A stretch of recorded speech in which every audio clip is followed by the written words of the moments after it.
Hi there, I'm Amy Griffiths and I'm one of the journalists in Manx Radio's newsroom. And if I said the name Feargal Sharkey to you, you'd probably think of teenage kicks from the Undertones, or maybe even A Good Heart Is Hard to Find from the 80s. But do you think about water pollution? Well, since hanging up his microphone, Feargal now campaigns for clean water policies across the British Isles. And he set his eyes on the Isle of Man, specifically its policy of dumping raw sewage into the sea off Peel and Laxey beaches.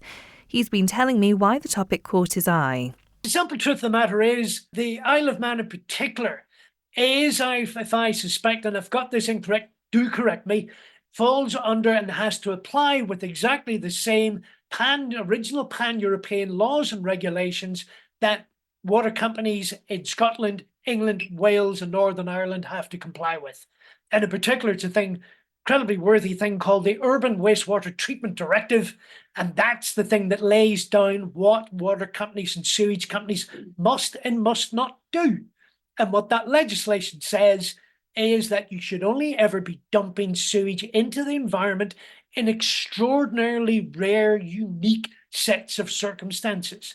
So I was simply really intrigued that there was the Isle of Man, probably under the same rules and regulations, and yet the water company and the sewage company were behaving in just exactly the same way, in the same level of disregard as those in Northern Ireland and England and Wales and Scotland. Same old story, different picture. And interestingly, this is happening off two of the island's most popular beaches in a way, Peel Beach and Laxey Beach. And do you think that's something that would put off tourists, for example, and people going and visiting and using those beaches if they knew the extent of this issue? Oh, listen, that you would be absolutely horrified. Could you imagine sitting on a holiday beach with your children, thinking that they were going to paddle and play in the sea as an adult, going for a swim with yourself, and then suddenly realizing you were potentially swimming in your own waste? That is why there's laws. And that, for me, what is so important about the story today. Here is the UK's chief medical officer telling you bluntly and clearly, sewage is now becoming a public health issue.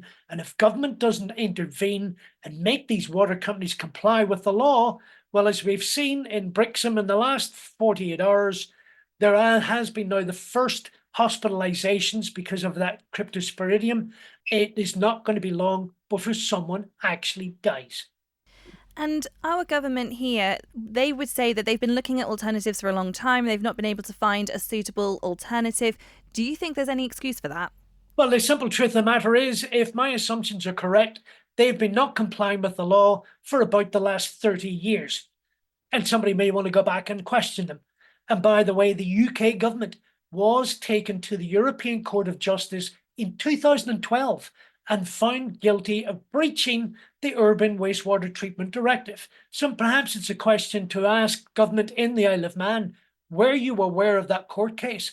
Were you aware that it happened? If not, you're incompetent. And if you were aware of it and you did know it happened, what have you done in the last 12 years to make sure our sewage system is compliant with the law? I'd be interested to hear what answers they might have.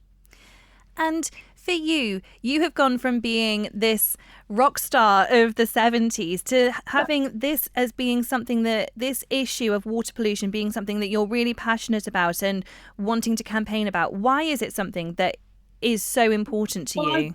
I have clearly a direct engagement in all of this, in that I've had a lifetime spent as a fly fisherman. I've spent far too many hours in, next to, on top of, looking at rivers and water bodies. But ultimately, what really got me motivated for this, we as the general public put our faith in our systems and our institutions and our governments. And we put our faith that they will do the right thing to protect us. And as the chief medical officer in the United Kingdom has spelled out today so clearly, those institutions and those systems has failed us, because sewage entering the environment is now becoming a public health issue. Those institutions took our trust and our faith and betrayed it, and that is outrageous.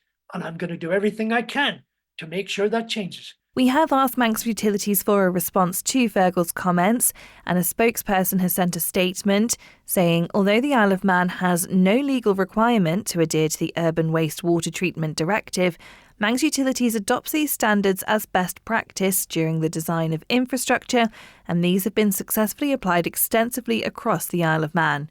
However, we concur with Mr Sharkey in that the discharge of raw sewage in Peel and Garth is unacceptable and are therefore prioritising completion of Phase 2 of our regional sewage treatment strategy, which will see new works constructed in these catchments.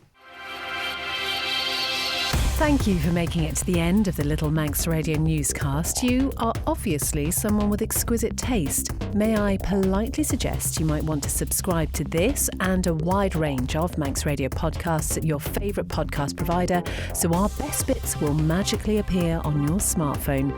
Thank you.